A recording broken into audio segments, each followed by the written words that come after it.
Welcome to Zee Telugu debate. నా పేరు సందీప్. ఇక ప్రధాని మోదీ పర్యటన రాష్ట్ర రాజకీయాల్లో తీవ్ర అలజడిని రేపింది. అన్ని పార్టీలు యాక్టివ్ మోడ్లోకి వచ్చేశాయి. మోదీ పర్యటనతో బీజేపీలో జోష్ నెలకొనగా బీఆర్ఎస్ కూడా రంగంలోకి దిగింది. పార్టీని గాడిలో పెట్టేందుకు అధినేత కేసీఆర్ స్వయంగా రంగంలోకి దిగుతున్నారు. ఫామ్ హౌస్ లో ఇవాళ కీలక సమావేశం నిర్వహిస్తున్నారు. పార్టీ కేడర్లో జోష్ నింపడంతో పాటు ఇప్పటి నుంచి రాబోయే ఎన్నికల్ని ఎలా డీల్ చేయాలని దిశానిర్దేశాన్ని కేసీఆర్ ఇచ్చే అవకాశాలున్నట్లు తెలుస్తుంది. ఇదే అంశంపై ఇవాళ డిబేట్ లో చర్చిద్దాం. డిబేట్ లో మనతో పాటు పాల్గొంటున్నారు డాక్టర్ పుల్లారావు యాదవ్ గారు బీజేపీ నుంచి, అదేవిధంగా డాక్టర్ శివకుమార్ గారు కాంగ్రెస్ నుంచి, అదేవిధంగా బీఆర్ఎస్ నుంచి రజితా రెడ్డి గారు. ముందుగా పుల్లారావు యాదవ్ గారు గుడ్ మార్నింగ్. మీ దగ్గర నుంచి స్టార్ట్ చేద్దాం. నమస్తే సార్. అలాగే శ్యామ్ సుందర్ గారు కూడా జాయిన్ అయ్యారు, అనలిస్ట్. పుల్లారావు గారు, మొత్తం మీద బెంగాల్లో గెలిచినటువంటి మీ పార్టీ చాలా ఉత్సాహంతో ఉన్నారు. అదే ఊపు ఇక్కడ కూడా కొనసాగిస్తున్నారు. తెలంగాణలో పాగా వేయాలని చెప్పేసి నరేంద్ర మోదీ మొట్టమొదటి సభ ఇక్కడ పెట్టిన పరిస్థితి కనిపించింది. సో ఏంటి అంటే తెలంగాణలో ఖచ్చితంగా ఎలాగైనా అధికారంలోకి రావాలని మీ ముఖ్య ఎజెండానా? అంటే తర్వాత బెంగాల్లో గెలిచిన తర్వాత మొట్టమొదటి సభ ఇక్కడ నిర్వహించింది దేనికి సంకేతం అనుకోవాలి? ముందుగా జీ తెలుగు ప్రేక్షకులందరికీ కూడా గుడ్ మార్నింగ్ చెప్తా ఉన్నానండి. ఈరోజు గౌరవ ప్రధాని నరేంద్ర మోడీ గారు తెలంగాణ రాష్ట్రంలో మొట్టమొదటిసారిగా ఈరోజు మూడోసారి ప్రధానమంత్రి అయిన తర్వాత తెలంగాణ రాష్ట్రానికి రావడం అనేది తెలంగాణ ప్రాంత ప్రజలకి ఒక భరోసానిచ్చేటట్టుగా ఉంది. భవిష్యత్తు తెలంగాణలో భారతీయ జనతా పార్టీ అనేటువంటి అంశాన్ని బలంగా చెప్పేదానికోసం ఈ తెలంగాణ ప్రజలకు గతంలో 10 సంవత్సరాలు పరిపాలించినటువంటి టీఆర్ఎస్ పార్టీ కానీ అప్పుడున్నటువంటి నియంత పాలన ఏ విధంగానైతే ప్రజలు పోగొట్టుకుని మళ్ళా మరొక పాలన తీసుకొచ్చుకున్నారు, అదే కాంగ్రెస్ పార్టీ యొక్క పరిపాలన. ఈ రోజు కాంగ్రెస్ పార్టీ 2.5 సంవత్సరాలు అవుతున్నా కానీ ఆ పరిపాలనలో ప్రజలు చాలా ఇబ్బంది పడుతున్నారు. కాబట్టి తెలంగాణ ప్రాంత ప్రజలకు భరోసాని ఇవ్వాలి. ఈ రాష్ట్రానికి ఖచ్చితంగా నరేంద్ర మోడీ గారి యొక్క పాలన, భారతీయ జనతా పార్టీ రాష్ట్రంలో అధికారంలో రావాల్సినటువంటి పరిస్థితులు ఉన్నాయి. ఎందుకంటే మన తెలంగాణ రాష్ట్రాన్ని సాధించుకుందే నీళ్లు నిధులు నియామకాలు అనేటువంటి సిద్ధాంతం ట్యాగ్ లైన్ తో తెలంగాణ రాష్ట్రం వస్తే 10 సంవత్సరాల కేసీఆర్ గారు తెలంగాణ రాష్ట్రాన్ని అప్పుల రాష్ట్రంగా ఈ రాష్ట్రాన్ని మిగిల్చినటువంటి సందర్భం మనం చూసాం. కాంగ్రెస్ పార్టీ ఏదైతే అధికారంలోకి వచ్చిన తర్వాత 6 గ్యారంటీలు 420 హామీలు ఇచ్చి తెలంగాణ ప్రజల్ని ఇక్కడ 8 మంది ఎంపీలు ఉన్నారు, 8 మంది ఎమ్మెల్యేలు ఉన్నారు. వీళ్ళు అసలు రాష్ట్రానికి తెచ్చింది గుండు సున్నా అని మీ మీద చాలా విమర్శల పరిస్థితి కనిపిస్తా ఉంది కదా. నేను చెప్పేది కాదండి. ఈ రోజు రాష్ట్ర ముఖ్యమంత్రి ఇవాళ నరేంద్ర మోడీ గారిని పెద్దన్న ఇవాళ తెలంగాణ రాష్ట్రానికి అన్ని రకాలుగా సహకరిస్తున్నారు. తెలంగాణ రాష్ట్రంలో అనేక రకాలైనటువంటి హామీలు ఇచ్చారు. నిన్న వచ్చినటువంటి సభలో కూడా 9,000 కోట్ల పైచిలుక నిధులతో ఇలా తెలంగాణ రాష్ట్రంలో అభివృద్ధి కార్యక్రమాలు చేస్తున్నటువంటి ప్రీతమ ప్రధాని నరేంద్ర మోడీ గారు. ఆ విషయం తెలంగాణ ప్రజలు మొత్తానికి తెలుసు. వీళ్ళ రాజకీయ అవసరాల కోసం తెలంగాణ ప్రాంత ప్రజలు మభ్యపెట్టేటువంటి పరిస్థితుల్లో తెలంగాణ ప్రాంత ప్రజలు అలాంటి ఆలోచనలు లేరు. ఈ రాష్ట్రానికి ఖచ్చితంగా ఈ తెలంగాణ రాష్ట్రం అప్పుల ఊబిలో ఉంది. ఈ రాష్ట్రాన్ని కాపాడేటువంటి నాయకుడు కానీ పార్టీ ఏదైనా ఉందంటే అది భారతీయ జనతా పార్టీ అనేటువంటి విషయాన్ని వాళ్ళందరూ కూడా గమనించారు. ఇవాళ మీ నరేంద్ర మోడీ గారు తెలంగాణ రాష్ట్రానికి వచ్చారంటే ఈ పార్టీలకి ఎందుకు వణుకు పుడుతుందో అర్థం కావట్లా. ఎందుకంటే వీళ్ళ అవినీతి ఏడ బయటకు వస్తుందని, వీళ్ళ అరాచకాలు ఏడ బయటకు వస్తాయని, వీళ్ళ కుటుంబ పాలన ఏడ బయటకు వస్తుందని ఇలా తెలంగాణ ప్రజలు మొత్తం కూడా ఆలోచన చేస్తా ఉన్నారు కదా. ఇవాళ కుటుంబ పాలన కేసీఆర్ 10 సంవత్సరాల కాలంలో కుటుంబం ఏ విధంగా ఈ తెలంగాణ రాష్ట్రాన్ని దోచుకుందో తెలంగాణ ప్రజలు చూశారు. ఇవాళ కాంగ్రెస్ పార్టీ అంటే అది పైనుంచి కింద దాకా కూడా మొత్తం కుటుంబ పాలనే. ఇవాళ రాష్ట్రం కేంద్రంలో చూసినాక సోనియా గాంధీ ఫ్యామిలీలో కానీ రాహుల్ గాంధీ కానీ వాళ్ళ పుట్టు పూర్వత్రాలు మొత్తం కూడా కుటుంబానికి సంబంధించిన పాలనే. వాళ్ళ తెలంగాణ రాష్ట్రంలో కూడా అదే కదా. కాంగ్రెస్ పార్టీలో కుటుంబంలో ఒక్కొక్కరు ఒకళ్ళు ఎంపీ ఎమ్మెల్యే ఎంపీలు ఇట్లా వాళ్ళ కుటుంబ సభ్యులు మాత్రమే ఉన్నారు కదా. Okay okay okay Shyam Sundar గారు గుడ్ మార్నింగ్. గుడ్ మార్నింగ్ అండి. మొత్తం మీద నరేంద్ర మోదీ పర్యటన రాజకీయంగా కొంతమేర హీట్ ఎక్కించిన పరిస్థితి కనిపిస్తోంది. నరేంద్ర మోడీ వచ్చిన తర్వాత ఇటు కేసీఆర్ యాక్టివ్ అయ్యారు, అటు రేవంత్ రెడ్డి యాక్టివ్ అయ్యారు. కేసీఆర్ ఈ రోజు ఫామ్ హౌస్ లో మీటింగ్ పెడతా ఉన్నారు. అక్కడ ఉన్నటువంటి బీఆర్ఎస్ ఎమ్మెల్యేలు కావచ్చు, లేకపోతే మాజీ మంత్రులు ఎమ్మెల్సీలు వాళ్ళందరితో ఈ రోజు కీలక సమావేశం నిర్వహిస్తున్నారు. దీంట్లో ముఖ్యంగా అనేక అంశాలు తెరపైకి అవకాశం ఉంది, అదేవిధంగా యాక్టివ్ అయ్యే అవకాశం ఉంది. కేసీఆర్ బస్సుకు సంబంధించి దానికి లేకపోతే రోడ్ షోలు నిర్వహించే అవకాశం ఉన్నట్టు తెలుస్తోంది. సో మొత్తం మీద నరేంద్ర మోదీ పర్యటన, దాని తర్వాత కేసీఆర్ మీటింగ్లు ఎట్లా చూడాలి? అంటే ఒకటి రాజకీయంగా చలనం మాత్రం వచ్చింది రాష్ట్రంలో అని మాత్రం చెప్పొచ్చు ఒక రకంగా. అంటే మోడీ పర్యటన అలా పరేడ్ గ్రౌండ్స్ సభ విజయవంతం కావడము ఇవన్నీ కూడా, అట్లాగే మోడీ గారు చేసినటువంటి కొన్ని మా ప్రసంగాల వ్యాఖ్యలు కూడా కొంత రాజకీయంగా వేడిని పుట్టించాయి. అంటే రాజకీయాల్లో ఒక స్థాయిలో ఉన్న వ్యక్తులు ఏం మాట్లాడినా కానీ అది కొన్ని అర్థాలు వేరువేరుగా వస్తుంటాయి, రకరకాలుగా మనం చూస్తున్నాం అన్ని విషయాల్లో కూడా. అలాగే ఇప్పుడు కేసీఆర్ గారు టీఆర్ఎస్ ఇన్ని రోజులు స్లీపింగ్ మోడ్ లో ఉండి కేసీఆర్ గారు పార్టీని యాక్టివ్ మోడ్ లోకి మార్చాలి అంటే ముందు కేసీఆర్ గారు బయటకు రావాలా, అసెంబ్లీకి రావాలి, అసెంబ్లీ సమావేశాలకు రావాలా, పర్యటనలకు రావాలా, అప్పుడే కార్యకర్తలకు ఒక ధీమా వస్తుంది. కాకపోతే మెయిన్ అడ్డంకి ఏంటంటే టీఆర్ఎస్ కి సంబంధించి కవితనే పెద్ద ఆటంకం కాబోతుంది, అందులో డౌట్ అక్కర్లేదు. రేపు ఈ కవిత కాంగ్రెస్ కి అనుకూలంగా ఉంటారా, స్వతంత్రంగా ఉంటారా చెప్పలేని పరిస్థితి. కానీ ఆ కుటుంబ సభ్యురాలు, ఆ కుటుంబంలో జరిగినటువంటి అన్ని లోతుపాతులు అన్ని తెలిసిన వ్యక్తి, అక్కడ ఎక్కడ ఏం జరిగినాయి అనేది పూర్తిగా తెలిసిన వ్యక్తి కాబట్టి రాబోయే ఎన్నికల్లో బీఆర్ఎస్ అనేది చాలా దెబ్బతినే పరిస్థితి మాత్రం కనబడుతుంది. కానీ శ్యామ్ సుందర్ గారు ప్రభుత్వం మీద వ్యతిరేకత ఉంది అని వస్తున్న విమర్శల నేపథ్యంలో ఖచ్చితంగా దానికి ఆల్టర్నేటివ్ పార్టీ ఏదైనా ఉంటారు బీఆర్ఎస్. అంటే ఇప్పుడు కవిత చేసినటువంటి వ్యాఖ్యలు కూడా బీఆర్ఎస్ దెబ్బతీసే అవకాశం ఉందా? తప్పనిసరిగా దెబ్బతింటుందండి. తప్పనిసరిగా వాళ్ళ నాన్నగారినే టార్గెట్ చేశారు, వాళ్ళ పార్టీని టార్గెట్ చేశారు, చుట్టూ రాబందులు చేరారు అన్నట్టుగా మాట్లాడారు. కాబట్టి ఇవన్నీ వ్యాఖ్యలన్నీ కూడా బీఆర్ఎస్ ను కోలుకోలేని దెబ్బతీస్తున్నాయి అనడంలో ఎవరు అవునన్నా కాదన్నా అది వాస్తవం అండి. అది అలాగే కాంగ్రెస్ పార్టీ కూడా ఇప్పటికీ కొన్ని హామీలు నెరవేర్చలేదు. ఆ హామీలన్నీ కూడా నెరవేర్చాల్సిన పరిస్థితి ఉంటది. లేకపోతే మాత్రం ఏదైతే ప్రతిపక్షాలు విమర్శిస్తున్నాయో ఆ విమర్శల దాటికి నెక్స్ట్ ఎన్నికల్లో కూడా చాలా ఇబ్బందులు ఎదుర్కోవాల్సి వస్తుంది. ఎందుకంటే తప్పనిసరిగా అంటే ఇప్పటికే నిధుల కొరత బాగా ఉంది, హామీలేమో లెక్కలేనని హామీలు ఇచ్చేశారు అప్పుడు ఎన్నికలప్పుడు. ఆ హామీల్ని నమ్మి ప్రజలు అధికారం ఇచ్చారు. అధికారం ఇచ్చినందుకు ఒక ఫ్రీ బస్సు తప్ప, లేడీస్ కు ఫ్రీ బస్ తప్ప ఇంకా పెద్దగా హామీలు నెరవేర్చిన సందర్భాలేం లేవు కాంగ్రెస్ పార్టీ. కాబట్టి కాంగ్రెస్ పార్టీ కూడా ప్రజలు మమ్మల్ని ఆదరిస్తున్నారు. శ్యామ్ సుందర్ గారు, ప్రజలు మమ్మల్ని ఆదరిస్తున్నారు, ఖచ్చితంగా మేము ఏ ఎలక్షన్స్ అయినా మేము ఎదుర్కొంటాం అని ఇప్పటికే చాలా కంటోన్మెంట్ కావచ్చు, ఉప ఎన్నికల్లో కంటోన్మెంట్ కావచ్చు, లేకపోతే జూబ్లీస్ ఎన్నికలు కావచ్చు, గెలిచిన సందర్భాలు ఉన్నాయి కదా.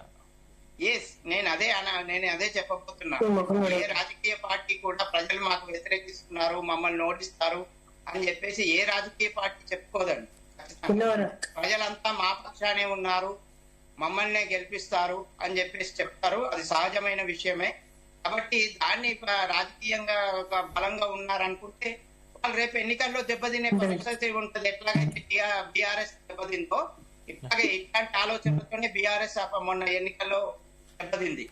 అదే గనక సవరించుకుని ఉంటే మొదటి నుంచి చెప్తున్నట్టుగా ప్రతిపక్షాలు విమర్శిస్తున్నట్టుగా రకరకాల కుంభకోణాలు, కాళేశ్వరం కుంభకోణం, తర్వాత ఫోన్ ట్యాపింగ్, ఇవన్నిటి కనుక అట్లాగే పేపర్స్ లీకేజీ ఇవన్నిటిని కనుక సవరించుకుని ఉంటే టీఆర్ఎస్ బాగుపడేది, టీఆర్ఎస్ మళ్ళీ అధికారంలోకి వచ్చేది.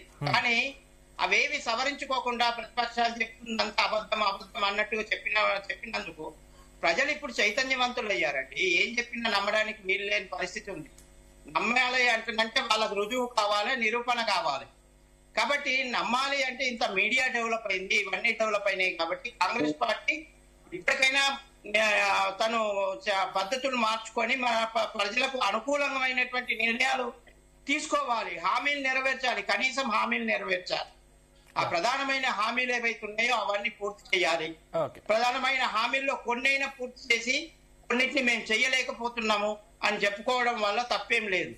కాబట్టి నిధుల కొరత ఇవన్నిటి కారణంగా వాళ్ళు హామీలు నెరవేర్చుకోవాల్సినటువంటి నిధుల కొరత ఎట్లా సమీకరించుకుంటారు, ఆదాయం ఎట్లా పెంచుకుంటారు అనే దుబారా తగ్గించుకోవడము, ప్రధాని చెప్పినట్టుగా దుబారా తగ్గించుకోవడం, ప్రభుత్వ పరంగా కూడా దుబారా తగ్గించుకోవాలి. దేశ ప్రజలందరినీ ఉద్దేశించి అప్పుడు లాల్ బహదూర్ శాస్త్రి గారు ఒక మాట చెప్పారు. అంటే ఆహార భద్రతకు సంబంధించి అలాంటి మాటలు చెప్పాలంటే చాలా ధైర్యం కావాలండి. ఒక రాజకీయ నాయకుడిగా అలాంటి మాటలు చెప్పాలంటే చాలా ధైర్యం కావాలి. ఏంటంటే దాన్ని కొన్ని పార్టీలు వైఫల్యంగా చెప్తున్నాయి, కానీ వైఫల్యం కాదు, విపులంగా చెప్తున్నారు. ఏంటంటే మనము మిగతా దేశాలన్నీ ఇప్పుడు సంక్షోభంలో ఉన్నాయి, ఆర్థిక సంక్షోభంలో ఉన్నాయి. పెట్రోల్ రేట్ అమెరికాలో పెట్రోల్ రేట్ విపరీతంగా పెరిగింది. అమెరికా అగ్రరాజ్యం, మనకంటే ధనిక రాజ్యం, కానీ అక్కడ విపరీతంగా పెట్రోల్ పెరిగినప్పటికీ ఇప్పటికి మనం పెట్రోల్ రేట్లు, డీజిల్ రేట్లు పెంచలేదు ఇంకా. కాబట్టి ఇవన్నీ రాకుండా ఉండాలి అంటే మీరు కొంత తగ్గించుకోండి, పొదుపు పాటించండి. పొదుపు పాటిస్తే బాగుంటుంది. అప్పుడు లాల్ బహదూర్ శాస్త్రి గారు చెప్పారు, ఒక పూట తగ్గించండి, ఒక్క పూట తగ్గిస్తే దేశానికి ఆహార భద్రత ఏర్పడుతుంది, అందరం అన్నం తినొచ్చు అని చెప్పేసి అప్పుడు లాల్ బహదూర్ శాస్త్రి గారు పిలిపించారు. మళ్ళీ ఇప్పుడు ప్రధాని మోడీ గారు పిలిపించారు. ఒక రాజకీయ వేదిక పై నుంచి అలాంటి సందేశం ఇవ్వడం అనేది అందరం ఆశ్చర్యపోయినాం. ఆ స్పీచ్ రాజకీయ వేదిక, బహిరంగ సభ, బీజేపీ పార్టీ అభివృద్ధి కోసం పెట్టిన సభలో ఇలాంటివి చెప్తే ఎలాంటివి వెళ్తాయి అని చెప్పేసి అందరం ఆశ్చర్యపోయినాం. కాకపోతే ప్రధాని స్పష్టంగా చెప్పారు, ఆ దేశం ఆర్థిక సంక్షోభంలోకి వెళ్లకుండా ఉండాలి, మనం మూడో ఆర్థిక వ్యవస్థగా డెవలప్ కావాలి అనే ఉద్దేశం లోపల ప్రజలు కూడా తమ వంతు పాత్రను, బాధ్యతను ఆయన మొదటి నుంచి చెప్తున్నారు. కరోనా టైంలో చెప్పారు, అంతకుముందు చెప్పారు, మీరు ఇలా చెయ్యండి, ఇలా చాలా చేశారు ప్రజలు చేశారు. కాబట్టి ఆ భారతదేశం ఈ విధంగా ఇప్పటికీ సంక్షోభంలో కూరుకుపోలేదు. కాబట్టి ప్రజలు చేస్తారనే నమ్మకంతోనే చెప్తుంటారని నేను అనుకుంటున్నాను. కాబట్టి ఇది ఏ రాజకీయ పార్టీని ఉద్దేశించి కానీ ఏది కానీ కాదు. కాబట్టి రాజకీయ పార్టీలు కూడా ప్రధాని చెప్పినటువంటి సందేశం ఏదైతే ఉందో దేశ పరిస్థితి, మన దేశాన్ని మనం కాపాడుకోవాలి. మనం కొంత మనవంతు పాత్ర, ప్రతి భారతీయుడిగా మనవంతు పాత్రను నిర్వహించాల్సిన అవసరం ఉంది. అక్కడ రాజకీయ నాయకుడిగా చూడకూడదు, బీజేపీ నాయకుడిగా చూడకూడదు, దేశ ప్రధానిగా ఆ బాధ్యత చెప్పారు. కాబట్టి ఆ బాధ్యతను మనం కూడా ఎంతవరకు నిర్వహించగలుగుతాము? ఇది చాలా సులువైన మార్గాలు చెప్పారు. ఇళ్లలో ఆయిల్ తగ్గించమన్నారు, ఎప్పుడులు తగ్గించాలి, ఆయిల్ వాడే విధానం తగ్గించాలి, కొన్ని వంట పదార్థాలు తగ్గించాలి. అదంతా కష్టమైన విషయం కాదు. ఇళ్లలో కూడా తర్వాత మనం ఒక్కొల్లం కూడా కారు వాడుతుంటాం. ఒక్కొల్లం కారు వాడే బదులు 2 వీలర్ వాడుకోవడము, అది ఎలక్ట్రిక్ వెహికల్ వాడుకోవడం, అలాంటిది వాడితే మనకు పెట్రోల్ మనకు ఆదా అవుతుంది, మన పాకెట్ మనీ సేవ్ అవుతుంది, అన్ని విధాలుగా సేవ్ అవుతుంది. గోల్డ్ ఇప్పుడు పెరిగిపోతుంది కాబట్టి విదేశీ మారక ద్రవ్యం మనకు ఇబ్బంది అవుతుంది అని చెప్పేసి గోల్డ్ 1 సంవత్సరం పాటు కొనకండి అన్నారు. కాబట్టి భారత ప్రధానిగా ఆయన ఏమైతే చెప్పారో అది మామూలుగా మన్ కీ బాత్ లో ఇలాంటి విషయాలు కూడా చెప్తుంటారు, కానీ భారతీయ బీజేపీ రాజకీయ సభలో ఆ విషయం చెప్పారు. కాబట్టి దీన్ని రాజకీయంగా చూడడం కాకుండా ఒక సుహృద్భావంతో, సదాలోచనతో చూడాల్సినటువంటి అవసరం ఉందని నా ఆలోచన. రైట్ రవిచంద్ర గారు, నేను మళ్ళీ మీతో మాట్లాడతాను. ఒకసారి మీతో మాట్లాడకంటే ముందు ఒకసారి శివకుమార్ దగ్గరికి వెళ్దాం. శివకుమార్ గారు, good morning. Good morning Sandeep. ప్రభుత్వం మీద తీవ్ర వ్యతిరేకత ఉంది, దాన్ని ఎలాగైనా క్యాష్ చేసుకోవాలన్నట్టు బీఆర్ఎస్, ఇటు బీజేపీ, ఈ 2 పార్టీలు కూడా ఇప్పటి నుంచే తీవ్ర కసరత్తు చేస్తున్న పరిస్థితి కనిపిస్తోంది. అంటే మీరు ఇచ్చినటువంటి 6 గ్యారెంటీలు అమలు కాలేదు, దీన్ని ఎలాగైనా క్యాష్ చేసుకోవాలి అని చెప్పేసి ఇప్పటికే బీఆర్ఎస్ ఈ రోజు సమావేశం నిర్వహిస్తుంది. ఖచ్చితంగా ముందుకెళ్తాం, దీంట్లో సంబంధించి ఇప్పటి వరకు సభలు పెడతాం. కేసీఆర్ ఇప్పటి నుంచి, అంటే జగిత్యాల సభ తర్వాత మళ్ళీ కేసీఆర్ యాక్టివ్ అయిన పరిస్థితి కనిపిస్తోంది. అక్కడ బెంగాల్లో గెలిచిన తర్వాత నరేంద్ర మోదీ తెలంగాణ గడ్డ మీద పాగా వేయాలని ఇక్కడ మళ్ళీ కసరత్తు చేస్తున్న పరిస్థితి కనిపిస్తోంది. సో మీ పార్టీ ఫెయిల్ అయిందని ఇప్పటికే 2 పార్టీలు విమర్శిస్తున్న వేళ మీ వ్యూహం ఏంటి? ముందుగా జీ తెలుగు ప్రేక్షకులకు, మీకు పుల్లారావుకి, శ్యామ్ సుందర్ గారికి, రైతారెడ్డికి నమస్కారం. అయితే సందీప్, కాకపోతే డిబేట్ లో ఇద్దరిద్దరు మోడీ భక్తులను తీసుకొచ్చిండ్రు అనేది అనుకుంటున్నా నేను. ఒకవేళ అట్లేమనుంటే ఒక్కసారి ఆలోచించండి. ఎందుకంటే ఈ రోజు జరుగుతున్న సంస్కరణలలో సరే సంక్షోభం వచ్చింది. ఈ సంక్షోభం 12 సంవత్సరాల నుంచి ఎలక్షన్ కి ముందు ఇదే కాంగ్రెస్ మీద నెపం వేస్తూ కాంగ్రెస్ పార్టీ సరిగా చేస్తలేదు, బీజేపీకి ఒక అవకాశం ఇవ్వండి, నేను మొత్తం 0 బ్యాలెన్స్ అకౌంట్లు ఇస్తా, కాలాదాన్ లాయంగే, అచ్చే దీన్ లాయంగే అనే రకంగా నినాదంతో, ఇప్పుడు శ్యామ్ సుందర్ గారు అన్నట్టు మన్ కీ బాత్ అన్నాడు. ఆయనకు ఎప్పుడు మైండ్ లేదైతే వస్తుందో అప్పుడు మన్ కీ బాత్ కర్తా, మిగతా టైంలో బాత్ కర్నే సామ్నే నీ ఆతా. ఇప్పుడు ఇంకొకటి ఏంటంటే, ఏదైతే మొత్తానికి ఉత్తరప్రదేశ్ లో చూసినాం, భయభ్రాంతులు చేసి ప్రజలని గాని ఆపోజిషన్ పార్టీలని ఖతం చేయాలనే ప్రపోజల్ తోనే బీజేపీ ముందు పోతుంది. దాని తర్వాత మొన్న జరిగిన మీరు అన్నట్టే బెంగాల్ గురించి ఆలోచిస్తే, బెంగాల్లో 90 లక్షల మందిని ఓటర్లను తొలగించడం జరిగింది. దాని మీద సుప్రీం కోర్టు ఒక నిర్ణయం తీసుకొని 32 లక్షల ఓట్లని మళ్ళీ వాపస్ తీసుకురండి అని చెప్పి వాళ్ళకి సుప్రీంకోర్టు ఆర్డర్ ఇస్తే కూడా అక్కడ అమిత్ షా కూర్చొని అమిత్ షా కన్సందరాల బార్డర్ సెక్యూరిటీ ఫోర్స్ కానీ స్పెషల్ టాస్క్ ఫోర్స్ అలా ఆఫీసర్లను అక్కడ పెట్టి క్యాండిడేట్ పక్కన ఇంకొకటి ఉండకుండా వాళ్ళని కూడా భయభ్రాంతులు చేసి ఇట్లా జుట్టు పట్టి కింద పడేసి మళ్ళీసారి కనబడితే కాల్చి పడేస్తా అనే రకంగా బెంగాల్లో మొన్న గెలవడం. అంటే వాళ్ళ అంతిమ కోరిక ఏంటంటే బెంగాల్లో మమతా బెనర్జీని ఓడగొట్టాలి అనే ఒక శపథం చేసిర్రు. ఆ శపథం ప్రకారం మొత్తానికి అన్ని రకాలుగా ఆఫీసర్లని ఎలక్ట్రల్ ఆఫీసర్లని మొత్తానికి గవర్నమెంట్ మిషనరీ అంతా వాడుతూ కేంద్ర హోంమంత్రి అక్కడ పాగా వేసి కూర్చొని బెంగాల్ చేయడం జరిగింది. అదే రకంగా మనం ఆలోచిస్తే ఎప్పుడైతే ఉత్తరప్రదేశ్ తర్వాత మణిపూర్ లా వాళ్ళ ప్రభుత్వం ఉండి వాళ్ళ హోంమంత్రి వాళ్ళ ముఖ్యమంత్రి ఉంటూ ఈ మణిపూర్ లో ఇప్పటి వరకు కూడా మంటలు చెలరేగుతూనే ఉన్నాయి.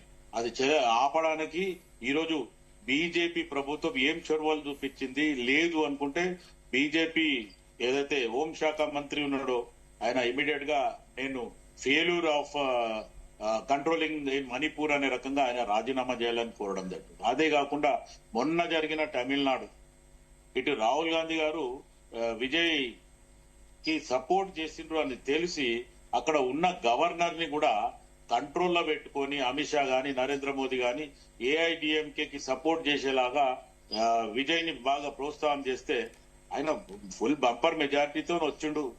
ప్రజలు మ్యాండేట్ ఇచ్చిండ్రు, ప్రజల ఆశీర్వాదం ఉంది.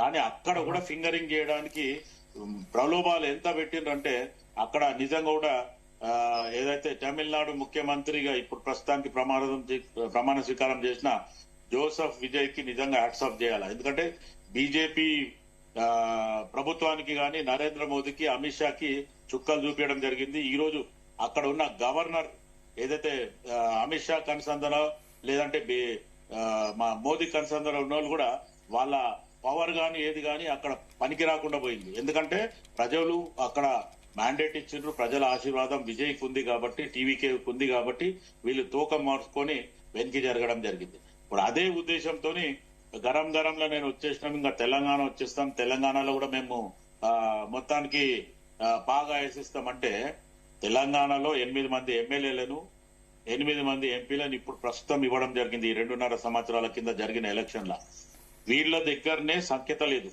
ఏదైతే రాజా సింగ్ దేశం కోసం ధర్మం కోసం అన్న పార్టీల మొత్తం ఇట్లా ఛాతీ చూపించుకుంటా ముందుకొచ్చే రాజా సింగ్ ని పక్కన పెట్టి సస్పెండ్ చేసి ఇదే మొత్తానికి కుమ్ములాడే నాయకులను ముంగడ పెట్టి ఈరోజు కిషన్ రెడ్డి వల్ల గతంలో బండి సంజయ్ ఉన్నప్పుడు బీజేపీ కొంచెం పుంజుకుంది అనే రకంగా మనం 23లో చూడడం జరిగింది. కానీ కేటీఆర్ పోయి అమిత్ షాకి చెప్పిండు, ఆ తర్వాత ఇమీడియట్ గా బండి సంజయ్ పక్కన జరిపేసిండ్రు అనేది మనం అప్పట్లో మీడియాలో గానీ అది కోడై కూసిండ్రు. దాని తర్వాత కిషన్ రెడ్డిని తీసుకొచ్చిండ్రు. కిషన్ రెడ్డి మీద కూడా ఈయన పెద్ద పార్లమెంట్ లోనే సికింద్రాబాద్ పార్లమెంట్ లోనే పెద్ద ఈ 3 టర్మ్లలో హ్యాట్రిక్ కొట్టినా గానీ ఏమి అభివృద్ధి చేయలేదు.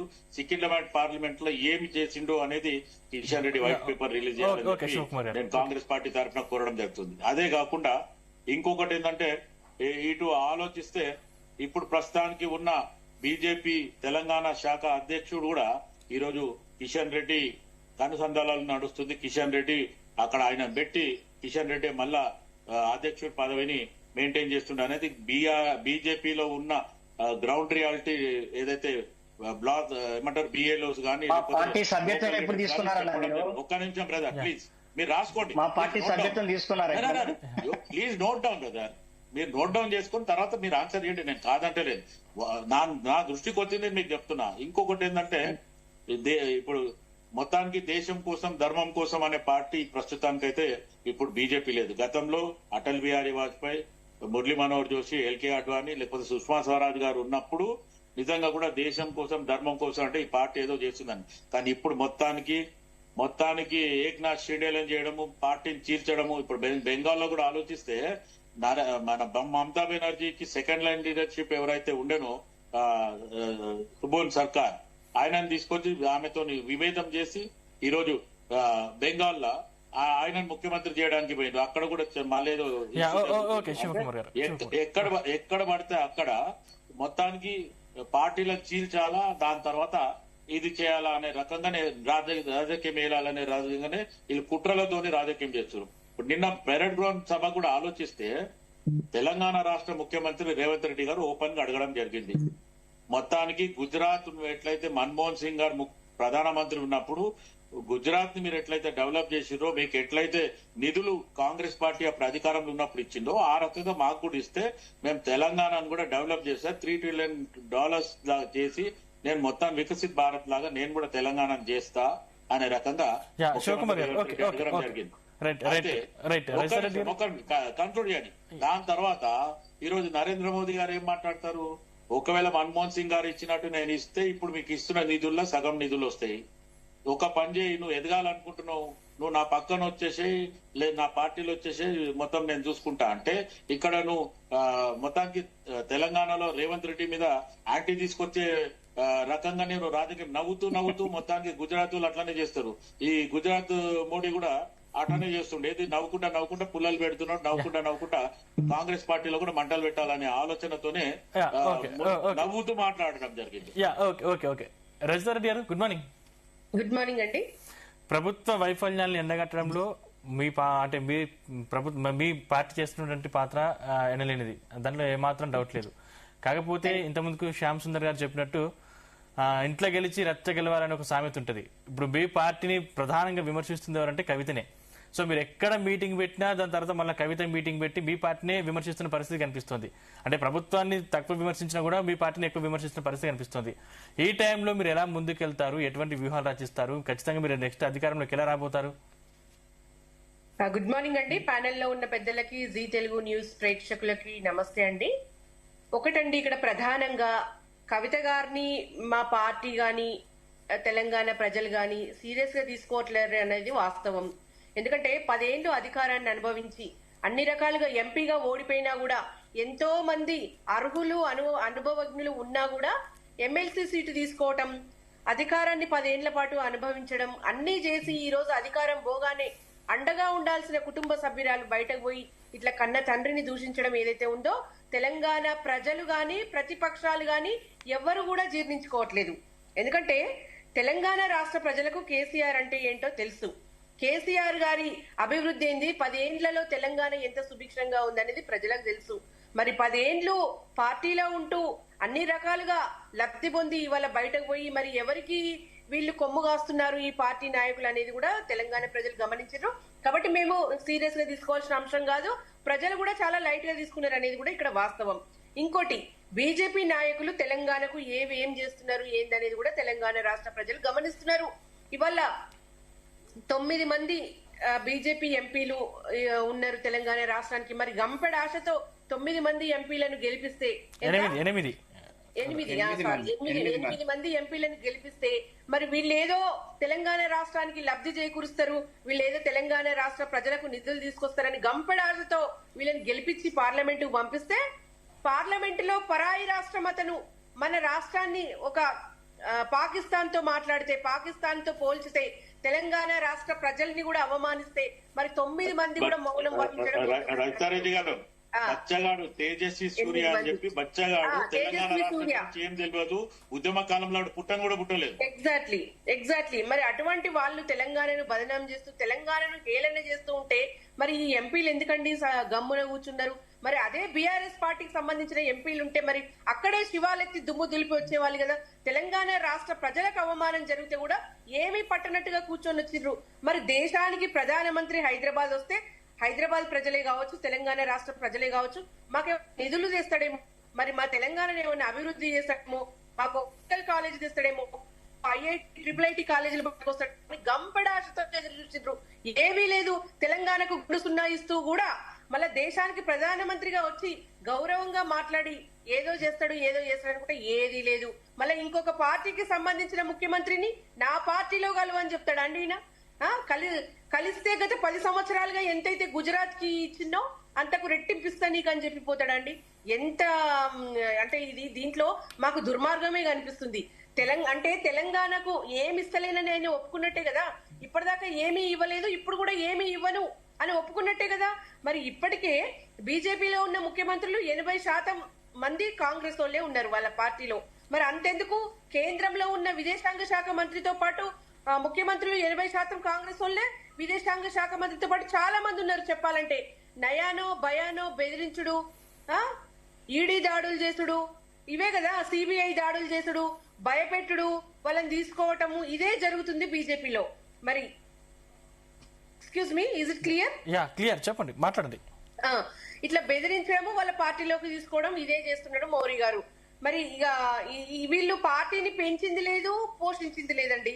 నాతో కలిస్తేనే నీకు అనుకున్నంత ఇస్తా, కావాల్సినంత ఇస్తా, లేకపోతే ఇవ్వను, తెలంగాణ ప్రజలకు మళ్ళీ కూడా గుండుతుంది అని చెప్పేసి ఇండైరెక్ట్ గా బ్లాక్ మెయిల్ చేసిండు అనేది వాస్తవం.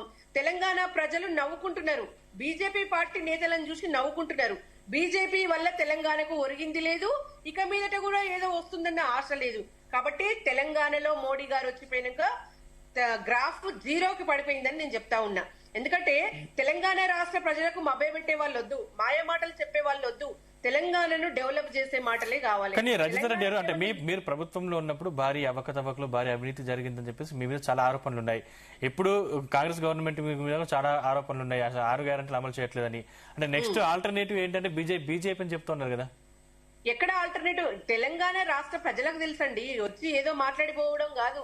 తెలంగాణను ఎట్లా డెవలప్ చేసిండు, 10 ఏళ్లలో తెలంగాణ ఎంత అభివృద్ధి చేసింది, గతంలో తెలంగాణకు 10 ఏళ్ల తెలంగాణకు పోల్చి చూసుకుంటున్నారు జనాలు కూడా. మనం ఏదో మాట్లాడితే కాదు. కాంగ్రెస్ అబద్ధపు హామీలతో, బూటకపు హామీలతో 6 గ్యారంటీలని ఒక గోబెల్స్ ప్రచారంతో వచ్చింది. ఈ 2.5 ఏళ్లలో 3 ఏళ్లలో వాళ్ళు చేసింది ఏంది కూడా ప్రజలు గమనిస్తూనే ఉన్నారు. ఒక ఫ్రీ బస్సు తప్పితే, ఇందాక అన్న మాట్లాడినట్టు ఫ్రీ బస్సు తప్పితే రాష్ట్రంలో ఏమీ అమలు కాని పరిస్థితి, రాష్ట్రంలో వడ్లు కొనలేని పరిస్థితి, బోనస్ ఇస్తా అన్నాడు, బోగస్ చేసిండు. ఇవాళ రైతులు పంట పండించే చేతులతోనే అధికారుల కాళ్ళు పట్టుకుంటున్నారు, కళ్ళాలల్లో వడ్లు పెట్టుకొని గంపెడు ఆశతో కండాల్లో ఒత్తులేసుకొని. కానీ అవన్నీ నెరవేర్చాలంటే ఖజానా ఉండాలి. మీరు మొత్తం ఖజానా ఖాళీ చేసి పోయారని చాలా సందర్భాల్లో రేవంత్ రెడ్డి చెప్పిన పరిస్థితి కనిపించింది కదా. ఒకటండి, ఇవి ఇగో చేతులు ఎత్తేసిన మాటలు, ఇవన్నీ చేతగాని మాటలు అని చెప్తున్నా నేను.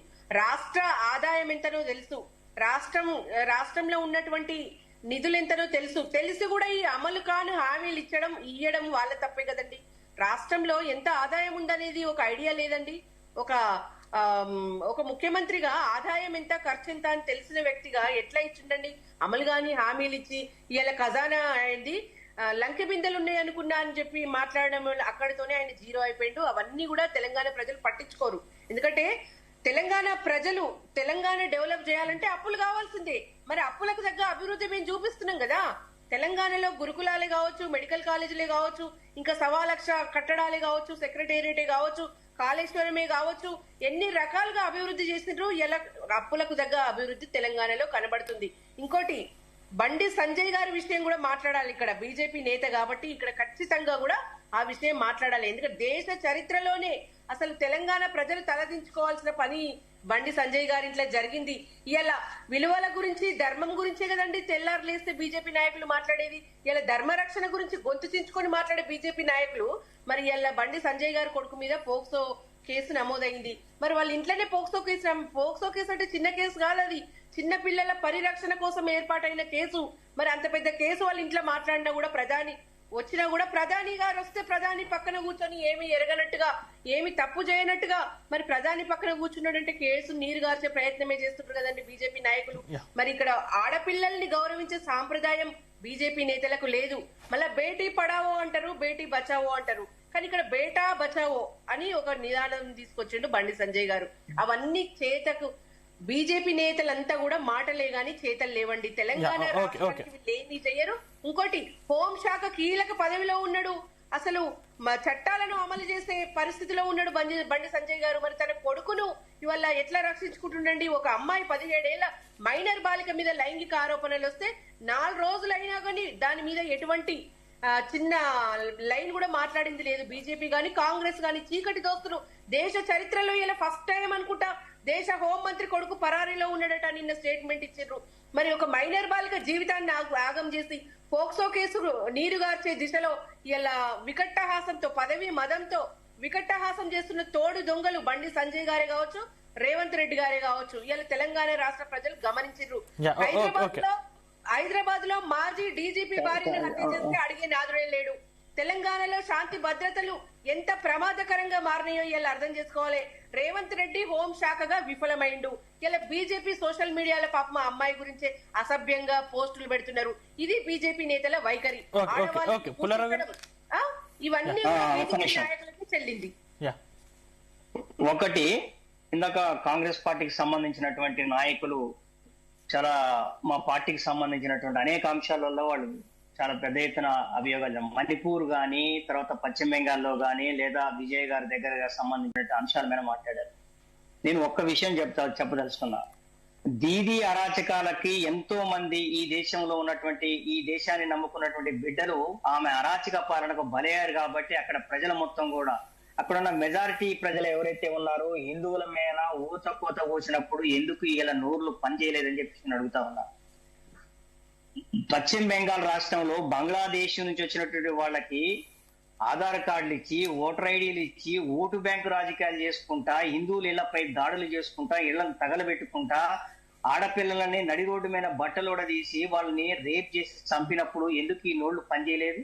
అక్కడ ఉన్నటువంటి కాంగ్రెస్ పార్టీలో ఉన్నటువంటి వ్యక్తులు కానీ, కమ్యూనిస్టులు అని చెప్పుకున్నటువంటి వ్యక్తులు కానీ, ఈ దేశంలో కానీ ఈ రాష్ట్రంలో ఖచ్చితంగా భారతీయ జనతా పార్టీ రావాలి, మమ్మల్ని కాపాడాలని చెప్పి కోరుకున్నారు. కాబట్టి మీ పశ్చిమ బెంగాల్లో ఉన్నటువంటి కమ్యూనిస్ట్ పార్టీ కార్యాలయాలు కానీ, కాంగ్రెస్ పార్టీ కానీ కార్యాలయాలు కానీ మూతపడ్డాయి కదా. మూతపడ్డప్పుడు మీ గొంతులు ఎడిపోయినాయి, మీరు ఎందుకు మాట్లాడలేకపోయారు? ఆ మూతపడ్డటువంటి పార్టీ కార్యాలయాలు తెరుచుకోండి. ఈ రోజు మా పార్టీ అధికారంలోకి వచ్చిన తర్వాత విషయాన్ని మీరు గుర్తుపెట్టుకోవాలి. అంటే అక్కడ అరాచక పాలన ఉంది కాబట్టి ఖచ్చితంగా ఈ దేశానికి, ఈ రాష్ట్రంలో ఖచ్చితంగా నరేంద్ర మోడీ గారి పాలన కావాలని చెప్పి ప్రజలు కోరుకున్నారు. కాబట్టి భారతీయ జనతా పార్టీ అధికారంలోకి వచ్చింది. రెండోది, మణిపూర్ లో అల్లర్లకి కారణం ఎవరండి? దాని వెనకాల కుట్రదారులు ఎవరు? దాని అన్ని ప్రజలు మొత్తం కూడా గమనించి, విభజించు పాలించు సిద్ధాంతాన్ని నమ్ముకున్నటువంటి కాంగ్రెస్ పార్టీకి ఎప్పుడు విభజన చేయాలని, ఎప్పుడు అరాచకాలు సృష్టించాలని, ఏదో ఒక రకంగా ఈ దేశంలో అరాచక శక్తులు ప్రోత్సహించాలనేటువంటి కంకణం కట్టుకున్న పార్టీ కూడా కాంగ్రెస్ పార్టీ అనే విషయాన్ని గుర్తుపెట్టుకోవాలి. మరీ ముఖ్యంగా విజయ్ గారి విషయంలో చెబుతా ఉన్నారు, గవర్నర్ కి విచక్షణ అధికారాలు ఉంటాయని చెప్పి భారత రాజ్యాంగాన్ని మాట్లాడితే, భారత రాజ్యాంగం బాబాసాహెబ్ అంబేద్కర్ రాసినటువంటి రాజ్యాంగ బుక్కుని చేతిలో పట్టుకోవడం కాదండి, రాజ్యాంగ విలువలను కూడా పాటించాల్సినటువంటి అవసరం ఉంది. ఆ విషయాన్ని మీరు గుర్తుపెట్టుకోవాలి. స్పీకర్ అధికారాలు కానీ, గవర్నర్ అధికారాలు కానీ, రాష్ట్రపతి అధికారాలు కానీ ప్రశ్నించే అధికారం మనకు లేదు. ఆ విషయాన్ని మీరు గుర్తుపెట్టుకోవాలి. ఉదాహరణకి నేను ఒక విషయం చెబుతా ఉన్నా. కాంగ్రెస్ పార్టీ ఈ రోజు అధికారంలో ఉంది ఈ రాష్ట్రంలో. స్పీకర్ గారు టిఆర్ఎస్ పార్టీ నుంచి గెలిచినటువంటి శాసనసభ్యులు కాంగ్రెస్ పార్టీలో జాయిన్ అయితే టిఆర్ఎస్ పార్టీకి సంబంధించినటువంటి సభ్యులను సస్పెండ్ చేయకుండా ఇవాళ స్పీకర్ కి విచక్షణ అధికారాలు ఉన్నాయని చెప్పేసి కాంగ్రెస్ పార్టీలో పార్లమెంట్ సభ్యులుగా పోటీ చేసినటువంటి వ్యక్తి, అంటే టిఆర్ఎస్ లో ఎమ్మెల్యేగా గెలిచిండు, అతను వచ్చి కాంగ్రెస్ పార్టీలో ఎంపీగా పోటీ చేస్తే అతను పార్టీ మారలేదని చెప్పినప్పుడు మరి ఎందుకు మీరు మాట్లాడలేదు? ఈ రాజ్యాంగం గురించి ఎందుకు మాట్లాడలేదు? స్పీకర్ అధికారాల గురించి ఎందుకు మాట్లాడలేదు? అక్కడ 118 మంది ఎమ్మెల్యేల యొక్క బలం చూపించమనేటువంటి మాత్రమే గవర్నర్ గారు చెప్పడం జరిగింది. మీకు ఏ పార్టీలు మద్దతు ఇచ్చారో 1-2 రోజులు టైం తీసుకొని కూడా చెప్పమని చెప్తే అప్పుడు మద్దతు రాలేదు కాబట్టి వారు అవకాశం ఇవ్వలేదు. అంతే తప్పనిచ్చి ఆయన ఏదో బీజేపీ పార్టీకి ఒత్తాసు పలికినట్టు, బీజేపీ పార్టీ ఆయన ఒత్తిడి చేసినట్టు మీరు మాట్లాడే విధానం ఏదైతుందో అది తప్పని చెప్పేసి విషయాన్ని సందర్భంగా తెలియజేస్తా ఉన్నాం. మరీ ముఖ్యంగా కాంగ్రెస్ పార్టీ వారు మీరు స్పీకర్ చేసినటువంటి అంశం మీరు తప్పని చెప్పి ఇప్పుడు ధైర్యం మీకు ఉందని చెప్పి నేను అడుగుతా ఉన్నా. స్పీకరు టిఆర్ఎస్ పార్టీ నుంచి గెలిచినటువంటి వ్యక్తిని కాంగ్రెస్ పార్టీలో ఎంపీ స్థానంలో ఏ విధంగా పోటీ చేయించారు? అతను కాంగ్రెస్ పార్టీ ఎంపీనా, టిఆర్ఎస్ పార్టీ ఎమ్మెల్యేనా? చెప్తారా? మీరు చెప్తారా? స్పీకర్ గారితో ఈ రోజు ఆయన సస్పెండ్ చేసే అవకాశం మీరు తీసుకొని ఈ సభ నుంచి ఈ ఛానల్లో మీరు చెప్పగలరా డిస్కషన్? స్పీకర్ అధికారాలను ప్రశ్నించడానికి మనకు అర్హత లేదని చెప్పి అందరికీ తెలుసు. గవర్నర్ కి విచక్షణ అధికారాలు ఉంటే గవర్నర్ తన యొక్క విచక్షణ అధికారాలతో నిర్ణయం తీసుకుంటారు. మరీ ముఖ్యంగా మీరు రాజా సింగ్ గారిని సస్పెండ్ చేశారు. మా పార్టీ అంతర్గత విషయం. పార్టీకి నష్టం జరిగినప్పుడు కేంద్ర పార్టీ తీసుకున్నటువంటి డెసిషన్. మా పార్టీలో రేవంత్ రెడ్డి గారు తీసుకుంటారని చెప్పేసి ఇందాక చెబుతా ఉన్నారు. మా ప్రధానమంత్రి గారు రేవంత్ రెడ్డి గారు తీసుకోమని చెప్పేసి ఎక్కడల్లా కేంద్ర రాష్ట్ర ప్రభుత్వాలు మొత్తం కూడా ఒక సమయంతో పాటించి ఇద్దరు కూడా కలిసి పనిచేయాల్సినటువంటి అవసరం ఉంది. ఈ దేశం అభివృద్ధి చెందాలంటే రాష్ట్రాల యొక్క సహకారం అవసరం ఉంది. కేంద్ర ప్రభుత్వం ఒక నిర్ణయం తీసుకుంటే రాష్ట్రాలు అమలు చేయాలి. రాష్ట్రం ఒక నిర్ణయం తీసుకుంటే గ్రామాలలో అది అభివృద్ధి పదాల్లో నడవాల్సినటువంటి అవసరం ఉంది. అంతే తప్పనించి రేవంత్ రెడ్డి గారు మా పార్టీలో నాయకులు లేనట్టు, మా రేవంత్ రెడ్డి గారు వచ్చి మా పార్టీలో జాయిన్ కామని ప్రధానమంత్రి గారు చెప్పలేదండి. మా పార్టీలో బలమైన నాయకత్వం ఉంది. మా పార్టీకి కిషన్ రెడ్డి గారు లాంటి పెద్ద నాయకులు ఉన్నారు, బండి సంజయ్ గారు లాంటి నాయకులు ఉన్నారు, రామచంద్రరావు గారి నాయకత్వం ఇలా భారతీయ జనతా పార్టీ ముందుకు పోతున్న విషయం కూడా మీరు గమనించాల్సిన అవసరం ఉంది. బండి సంజయ్ గారు కానీ, కిషన్ రెడ్డి గారు కానీ, రామచంద్రరావు గారు లాంటి వ్యక్తులు, వారితో పాటు అనేక మంది ఎంపీలు, ఉద్యమకారులు మా పార్టీలో ఉన్నారనే విషయాన్ని గుర్తుపెట్టుకోవాల్సిన అవసరం ఉంది.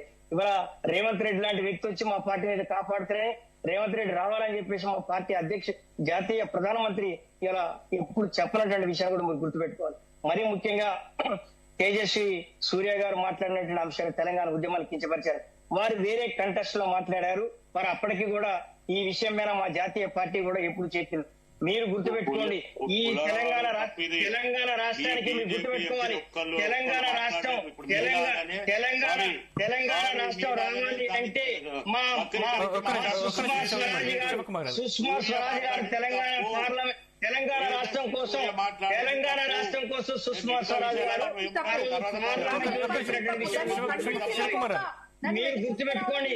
మీ పార్టీ నాయకులు తేజస్వి సూర్య గారి గురించి మాట్లాడుతున్నారు. మీరు గుర్తుపెట్టుకోండి, ఆ రోజు పార్లమెంట్ లో మహిళా రిజర్వేషన్ బిల్లు మీద చర్చ జరుగుతున్నప్పుడు వారు మాట్లాడినటువంటి అంశాలు వేరే విధంగా ఉన్నాయి. మీరు దాన్ని వక్రీకరించి చెప్పారు. అప్పటికి తెలంగాణ రాష్ట్రానికి భారతీయ జనతా పార్టీ మొట్టమొదటిసారిగా ఒక్క ఓటు 2 రాష్ట్రాలని చెప్పినటువంటి మాటని సస్పెండ్ చేయండి, అవసరమైతే సస్పెండ్ చేయండి. తప్పు మాట్లాడిండు, ఇండియా పాకిస్తాన్ తెలంగాణ అట్లేం లేదు. ఈడ ప్రజలు యువకులు చనిపోయినరు. ఈరోజు తెలంగాణ ఉద్యమం మామూలు తెలంగాణ ఉద్యమకారులేనండి, నేను ఉద్యమకారునే. తెలంగాణ రాష్ట్రంలో విద్యార్థి ఉద్యమకారులుగా ఉన్నాము. తెలంగాణ రాష్ట్రం కోసం బండి సంజయ్ గారు, కిషన్ రెడ్డి గారు ఉద్యమం చేసినటువంటి సంగతి మర్చిపోకూడదు. భారతీయ జనతా పార్టీ సిద్ధాంతాల కోసం కట్టుబడిన పార్టీ. మీ బీజేపీ స్టాండ్ కాదండి అది. ఆయన చెప్పినటువంటి మాట తేజస్వి సూర్య చేసింది తప్పు. అదే కాకుండా మీరు ఇప్పుడు అంటున్నారు కాబట్టి ఇంకో మాట చెప్తా. ఎవరైతే రాఘవ్ చెడ్డా గురించి కూడా నేను చెప్పాలా. ఎందుకంటే మొన్నటి వరకు ఆమ్ ఆద్మీ పార్టీలో ఉండి రాఘవ్ చెడ్డా సెల్ ఫోన్ల గురించి 28 days కి చేస్తుండ్రు. దీనివల్ల ఒక నెల ప్రజలు ఎక్కువ పెడుతుండ్రు. టోల్ గేట్ల ఆల్రెడీ మనం కట్టిన తర్వాత మనం జిఎస్టీ కట్టినాక మళ్ళీందంటే 15 రోజులు 20 రోజులలో రాఘవ్ చెడ్డా ఆమ్ ఆద్మీ పార్టీ వదిలేసి మీ బీజేపీలోకి వచ్చిండు. వాషింగ్ పౌడర్ నిర్మా అంటే మీరు ఎంతమంది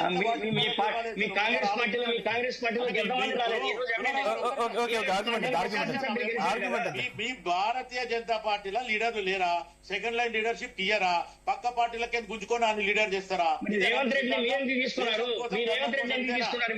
మీకు ముఖ్యమంత్రి క్యాండిడేట్ లేడేనా, లేకపోతే మీ పార్టీ అధికారంలో రాదేనా? రేవంత్ రెడ్డి ఎందుకు తీసుకున్నారు మీరు? రేవంత్ రెడ్డి టీడీపీలకి రాజీనామా చేసి అటు చంద్రబాబు నాయుడు చెప్పి నేను కాంగ్రెస్ పార్టీలోకి వస్తా అంటే కాంగ్రెస్ పార్టీలో వర్కింగ్ ప్రెసిడెంట్ ఇవ్వడం జరిగింది. తర్వాత ఆయన 2 years పనిచేసిండు, తర్వాత అధ్యక్షుడు అయిండు. రేపు రాబోయే ఎలక్షన్ లో నేను పార్టీని అధికారంలోకి తీసుకొస్తాను ఒక సిద్ధాంతంగా ఉన్నాడు. ఈ రోజు మీ నరేంద్ర మోడీ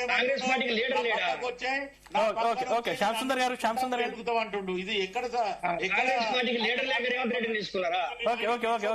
శివకుమార్ గారు, పుల్లారావు గారు, మీరు ఆగండి.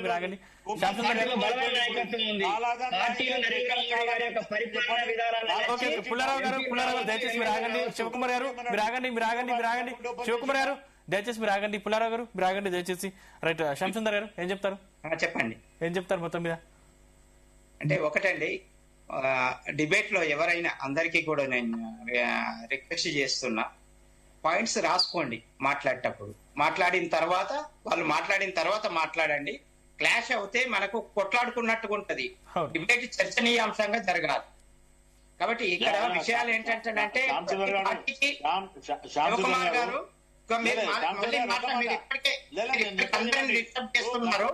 మీరందరినీ డిస్టర్బ్ చేస్తున్నారు. ఇది ప్రతి డిబేట్ లో మీరు చేస్తుంటారు. ప్రతి డిబేట్ లో ఇది కరెక్ట్ కాదు. మనల్ని విమర్శిస్తారు, మనకున్న మంచి కూడా చెప్తారు. నేను ఫ్రీ బస్సు విషయం కూడా చెప్పాను మీకు. ఫ్రీ బస్సు విషయం కూడా ఇప్పుడు నేను పివి నరసింహరావు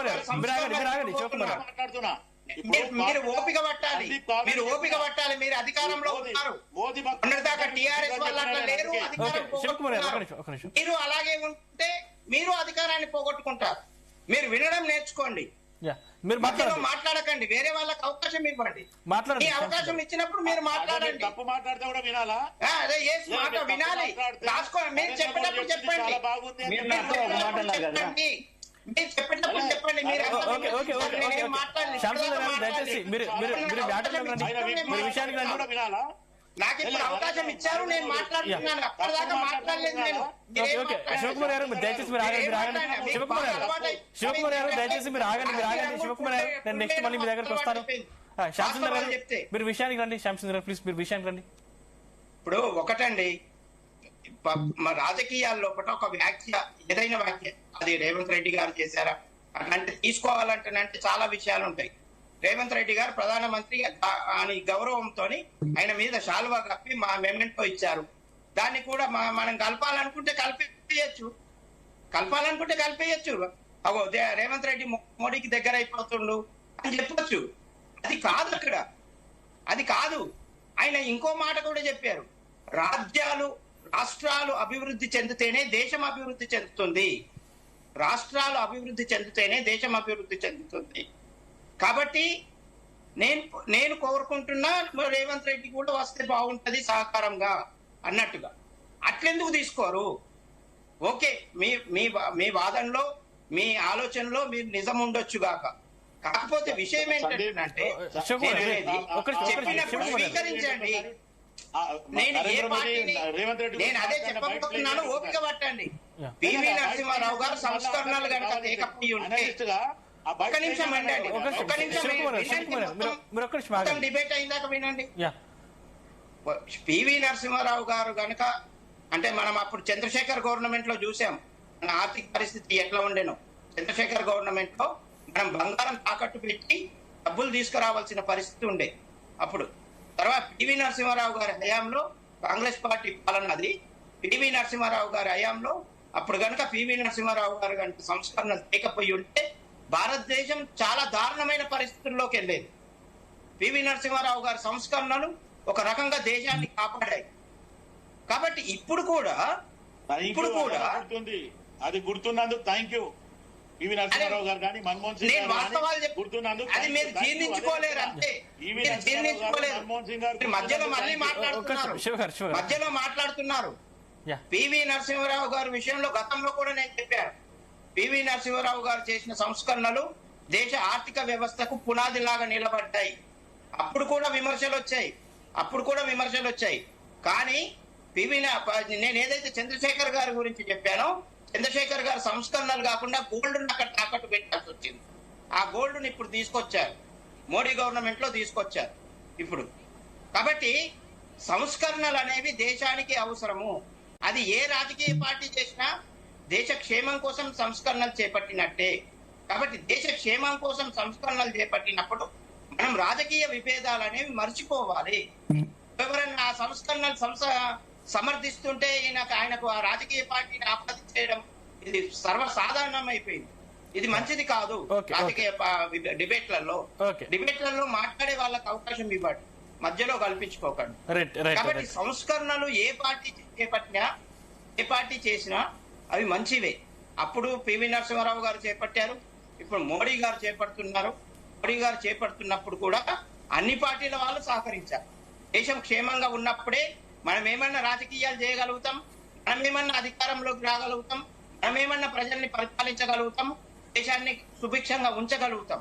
అది లేనప్పుడు దేశం దుర్భిక్షంలోకి వెళ్తుంది. అప్పుడు మనం కూడా ఏం చెయ్యలేని పరిస్థితుల్లో కష్టాల పాలు కావాల్సి వస్తుంది. కాబట్టి ప్రతి పౌరుడి యొక్క బాధ్యతను ఆయన గుర్తు చేశారు. ఆ ప్రతి పౌరుడి యొక్క బాధ్యతను గుర్తు చేశారు. అది మంచిది అని చెప్పినందుకు రాజకీయ పార్టీని ఆపాదించడం అనేది కరెక్ట్ కాదు. కాబట్టి విషయము నాకు రెండో స్పెల్లో వచ్చినప్పుడు నేను పివి నరసింహారావు గారి సంస్కరణలు చెప్తాం అనుకుంటున్నాను. ఆయన ఓపిక పట్టకుండా దండన మాట్లాడేశారు శివకుమార్ గారు. అది కరెక్ట్ కాదు. మీరు అలాగే మాట్లాడితే మళ్ళీ నెక్స్ట్ పరిపాలన మారిపోతుంది. కాబట్టి పరిపాలన ఉండాలి అంటే విమర్శలు కూడా స్వీకరించాలి. అప్పుడే మన తప్పులు తెలుస్తాయి. మన తప్పులు చెప్పేవాడు మన మిత్రుడు చెప్పడు, బయట వాళ్ళే చెప్తారు మన తప్పులు ఏంటి అనేది. కాబట్టి అవి చెప్పినప్పుడు స్వీకరించే హుందాతనం కూడా ఉండాలి. కాబట్టి దేశంలో సంస్కరణలు అవసరం. ఇప్పుడు ప్రపంచమే ఒక సంక్షోభ పరిస్థితుల్లో కొనసాగుతోంది. ఎక్కడికక్కడ యుద్ధాలు జరుగుతున్నాయి. మనకు డీజిల్ పెట్రోలే అని కాదు విషయం, రకరకాల సమస్యలు వస్తాయి. ఒక డీజిల్ పెట్రోల్ రేట్లు పెరిగితే పూర్తి రంగం, రవాణా రంగం పెరుగుతుంది, నిత్యావసర రంగం ధరలు పెరుగుతాయి, అన్ని ధరలు పెరిగిపోతాయి. కాబట్టి వాటిని కొద్దిగా పొదుపులో వాడుకుంటే మనకు మంచిది. ఇప్పుడు ఆయన ఏదో కుంభకోణాలు చేయడానికి చెప్పలే కదా, కుంభకోణాలు చేయడానికి చెప్పి ఉంటే ఎవరం పాటించే వాళ్ళం కాదు. ఆయన ఇంటికి ఇది వస్తుంది అనే పద్ధతిలో చెప్పి ఉంటే విషయం వేరు, మనం అర్థం చేసుకోవచ్చు. కుంభకోణాల కోసం దేశాన్ని కాపాడండి, దేశాన్ని రక్షించుకోవాలి. మనం అందరం దేశం కోసం పాటుపడతాం, విదేశీ మారక ద్రవ్యాన్ని కాపాడుకోవాలా, మనం ఎక్కువగా విదేశాలకు పోకుండా చూసుకోవాలా, లోకల్ ఫర్ లోకల్ అని చెప్పేసి చెప్పారు. కానీ అది సమర్థనీయం కాదు. దేశ క్షేమాన్ని దృష్టిలో పెట్టుకునే మాట్లాడాలి. అందరం కూడా ప్రధాని మోడీ చెప్పిన దానికి సహకరించాల్సినటువంటి బాధ్యత ఉందనేది నా అభిప్రాయం అండి. ఎవరు ఏ విధంగా అభ్యంతరం లేదు. ఒకటండి, ప్రధాని మోడీ పర్యటనతో తెలంగాణ రాజకీయాల్లో వేడెక్కింది. ఇలా బీఆర్ఎస్ గాని కాంగ్రెస్ గాని భయపడుతుందని మీరు ఏదైతే అన్నారో, ఇక అదంతా కూడా అబద్ధమని ఇలా తేట తెల్లమైంది. మీరు కాదు, యాంకర్ గారు అన్నారు. స్టార్టింగ్ స్టార్ట్ అయ్యే అంటే డిబేట్ స్టార్ట్ అవడమే దాంతో స్టార్ట్ అయింది కదా. మోడీ రాకతో ఇవాళ రెండు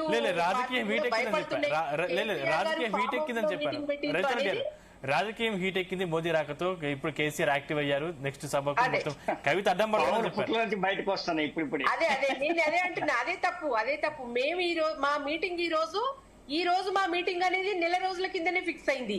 మేము ఏ రోజైతే జూన్ మన కేసీఆర్ గారు మొన్న మీటింగ్ లో మాట్లాడిండ్రు కదండి, ఒక నెల రోజుల కింద ఎన్నడో ఫిక్స్ అయిన మీటింగ్ ఈ రోజు జరుగుతుంది. అది మీరు అట్లా అనుకుంటుంది. నిజంగా కూడా సరే, ఓకే. ఇప్పుడు మోడీ రాకతో ఇక్కడ హీట్ ఎక్కడం కాదు, మోడీ రాకతో తెలంగాణలో గుండు సున్నా అయింది బీజేపీ. నిజంగా కూడా, ఎందుకంటే బీజేపీ నాయకులు కులం కుంపట్లు, మతం మంటలు, ప్రాంతం పంచాయతీలు తప్పితే ఇంకోటి చెయ్యరు అనేది ఇంకా కూడా తెలంగాణలో పటాపంచలైంది. మోడీ గారు వచ్చి ఏం చెప్పిరండి, బంగారం కొనొద్దు, విదేశీ ప్రయాణం చేయొద్దు, మీరు ఇంట్లోనే ఉండండి, ఆడపిల్లల్ని కనొద్దని చెప్తాడేమో రేపు పొద్దున.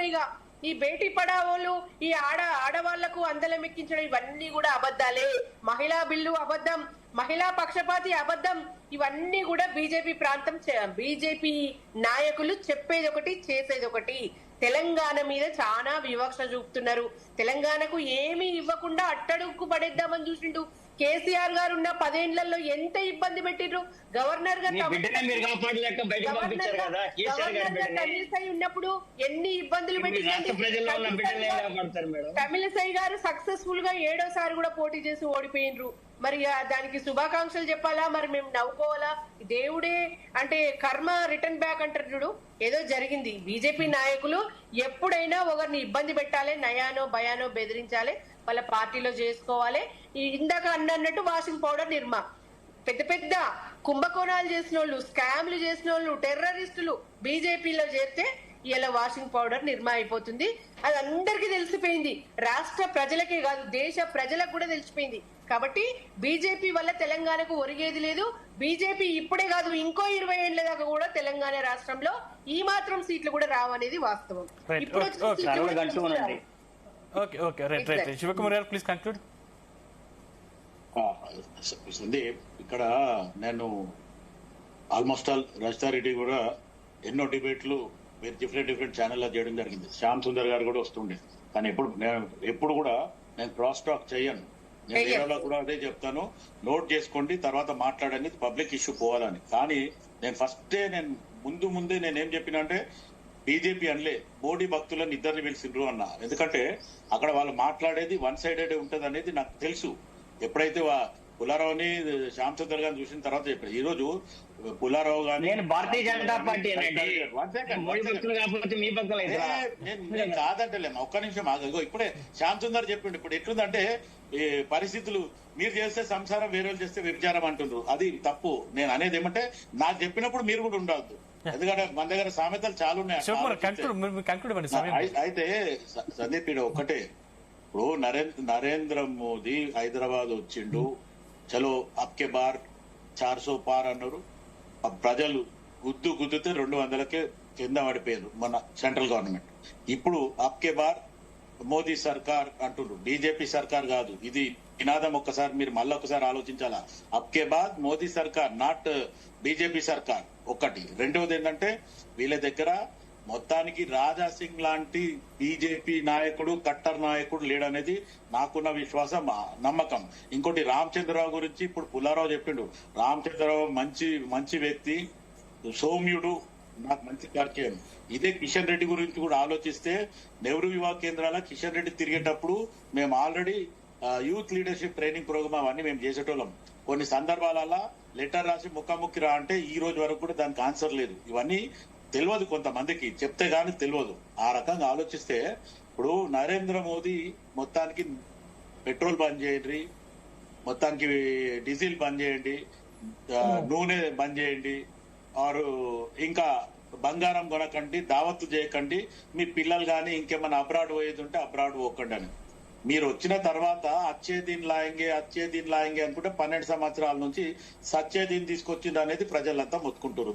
ఈరోజు అమిత్ షా కొడుకు మొత్తానికి బులియన్ మార్కెట్ కి చైర్మన్ ఆయన్నే. మరి బంగారం రేట్లు ఎట్లా పెరుగుతున్నాయి? అమిత్ షా ఎందుకు మాట్లాడతలేడు? నరేంద్ర మోడీ ఎందుకు మాట్లాడతలేడు? నరేంద్ర మోదీకి భార్య ఉంది, ఆమెను యాక్సెప్ట్ చేయలే, బాల వివాహం అన్నాడు. ఇప్పుడు అంతా వీడియోలు బయటకు వస్తున్నాయి. మేజర్ ఉన్నప్పుడే పెళ్లి చేసుకుంటూ ఆమెను వదిలేస్తుండు, ఆయనకు వేరే సంబంధాలు ఉన్నాయనేది వీడియోలు కూడా మనం చూస్తున్నాం. ఇది పక్కన పెడితే ఆయన ఆల్రెడీ 30 లక్షల రూపాయల సూట్ వేసుకుంటాడు డైలీ. రోజు ఫ్లైట్లు ఆయనకు మష్రూమ్స్ వస్తాయి. ఈయన ఫ్లైట్లలో తిరిగి మొత్తం దేశమంతా ప్రపంచమంతా తిరగనీకే ప్రజా పైసలు వాడతావు. ఇటు నువ్వే ప్రజలకు ఒక సంసారం ఉన్న వాళ్ళకు, ఒక ఫ్యామిలీ ఉన్న వాళ్ళకు నువ్వు పెట్రోల్ వాడొద్దు, డీజిల్ వాడొద్దు, మంచి నూనె వాడొద్దు, లేకపోతే బంగారం వాడొద్దు, దావత్లు చేయదంటే నువ్వు ఒక ఫ్యామిలీ మెన్ అయితే you should know each and everything. Family problems ఏముంటాయి, పెళ్లిళ్ళు ఏముంటాయి, పిల్లల పెళ్లిళ్ళు ఉంటాయి, ఆడపిల్లలు గాని మగ పిల్లలు గాని, లేకపోతే బారసాలాలు ఏముంటాయి అనేది ఒక సంసారం ఉన్న వాళ్ళకి తెలుస్తుంది. నీకు సంసారం లేదు, సన్యాసి కూడా కాదు, నీకు నచ్చినట్టు చేస్తున్నావు కాబట్టి, ఇష్టారాజ్యం అనే రకంగా మాట్లాడుతున్నావు కాబట్టి ప్రజలకు ఈ రోజు ఇది నడవదు. తెలంగాణ ప్రజలు నీకు నార్త్ లో ఉన్నట్టు ఏమంటారు ఏక్నాథ్ షిండేల్ కాదు. తెలంగాణ ప్రజలు విఘ్నులు, మీకు మంచి బుద్ధి చెప్తారు. మీ కౌంట్ డౌన్ కూడా స్టార్ట్ అయిపోయింది. తమిళనాడు గానీ, ఇటు వెస్ట్ బెంగాల్, మణిపూర్, ఉత్తరప్రదేశ్, మీ రాజ్యాలు ఎట్లా నడుస్తున్నాయని ప్రజలకు అర్థమైపోయింది. ఇంకోటి, ఎక్కడ పోతే అక్కడ డివైడ్ అండ్ రూల్ పాలసీ చేద్దామని ఆలోచిస్తున్నాం. ఆల్రెడీ రేవంత్ రెడ్డి తక్కువ మొగోడేం కాదు, ఆయన హుషారు, ఆయనకుంది. కాంగ్రెస్ పార్టీలా రేవంత్ రెడ్డికి, రాహుల్ గాంధీకి, కాంగ్రెస్ పార్టీకి కొట్లాట పెడదామని నరేంద్ర మోదీ ఆ దావు కొట్టిండు. ఆయన దావు ఈడ నడవదు. వీళ్ళిద్దరూ ఇలా భారతీయ జనతా పార్టీ, నరేంద్ర మోడీ గారు తెలంగాణ రాష్ట్ర పర్యటనకు వచ్చిన తర్వాత అధికార పార్టీ, ప్రతిపక్ష పార్టీ అని చెప్పుకుంటూ ఫామ్ హౌస్ కే పరిమితమైనటువంటి పార్టీలు రెండూ కలిసిపోయే ప్రయత్నం చేస్తా ఉన్నారు. పాపం మమ్మల్ని ఎదుర్కోవడం కోసం ఇద్దరు వరాయపాలైనటువంటి కార్యక్రమాన్ని పెట్టుకున్నట్టు అనిపిస్తుంది. తెలంగాణ రాష్ట్ర ప్రజలకు మొత్తం తెలుసు కేసీఆర్ పరిపాలనలలో ఏ విధంగా ఉంది, ఇలా కాంగ్రెస్ పార్టీ పరిపాలన ఏ విధంగా ఉందో ప్రజలు మొత్తం గమనిస్తూ ఉన్నారు. అందుకోసమే వీళ్ళిద్దరికి ఇలా భారతీయ జనతా పార్టీ, నరేంద్ర మోడీ గారు తెలంగాణ గడ్డ మీద కాలు పెట్టిన తర్వాత ప్రకంపనాలు వచ్చినాయి. ఫామ్ హౌస్ లో ఉన్నటువంటి నాయకులు బయటకు వస్తున్నారు. పాము పొట్టులోంచి బయటకు ఏ విధంగా వచ్చిందో వీళ్ళ టీఆర్ఎస్ పార్టీ నాయకులు కూడా బయటకు వస్తున్నారు. రెండోది, కాంగ్రెస్ పార్టీ గురించి తొందరపడబాకండి. గుర్తుపెట్టుకోండి, ఇవాళ తెలంగాణ రాష్ట్ర ప్రజలు డబుల్ ఇంజిన్ సర్కార్ రావాలని కోరుకుంటున్నారు కాబట్టి, తెలంగాణ రాష్ట్ర ప్రజలు డబుల్ ఇంజిన్ సర్కార్ రావాలని కోరుకుంటున్నారు కాబట్టి భయపడుతూ ఉన్నారు. తెలంగాణ రాష్ట్రం కాషాయమయం అయిపోతా ఉంది. తెలంగాణ రాష్ట్రం కాషాయ జెండా ఎగరబోతా ఉంది కాబట్టి మీకు భయం పుట్టుకుంది. ఇలా తెలంగాణ రాష్ట్రంలో భారతీయ జనతా పార్టీ అధికారంలోకి వస్తుంది. నరేంద్ర మోడీ గారు తెలంగాణ రాష్ట్రంలో రావాలని ప్రజలు కోరుకుంటా ఉన్నారు. మిమ్మల్ని కాదు కోరుకునేది, ప్రజలు కోరుకుంటా ఉన్నారు. మీరు కోరుకున్నా కోరుకోకపోయినా మీరిద్దరు ఒకటైతారు. మీరిద్దరు కలిసి ఖచ్చితంగా భారతీయ జనతా పార్టీని ఎదుర్కోవడం కోసం ఏదంటారుగా శత్రు మిత్రుడు అవుతారంటూ మీరిద్దరు ఇలా ఖచ్చితంగా భారతీయ జనతా పార్టీని ఎదుర్కొనే స్థాయిలో మీరిద్దరు ఒక పక్షాన్ని ఉంటారు. ఎదుర్కొనే స్థాయిలో మీరు లేరు అనేది సోనియా గాంధీ తెలంగాణ రాష్ట్రం అనౌన్స్ చేసింది. అందుకోసమేనా 14 మంది విద్యార్థులు బలిదానం అయింది ఎందుకు? 12 కాంగ్రెస్ పార్టీ వల్ల తెలంగాణ విద్యార్థులు 14 మంది విద్యార్థులు. థ్యాంక్ యూ పుల్లారావు గారు, థ్యాంక్ యూ శివకుమార్ గారు, థ్యాంక్ యూ రజితారెడ్డి గారు, శ్యామ్ సుందర్ గారు, థ్యాంక్ యూ అండి. చర్చలో మాతో పాటు పాల్గొన్నందుకు ధన్యవాదాలు. మొత్తం మీద ఇవి ఈరోజు డిబేట్ లోని అంశాలు. చూస్తూనే ఉండండి జీ తెలుగు న్యూస్, నిజం నిక్కచ్చిగా.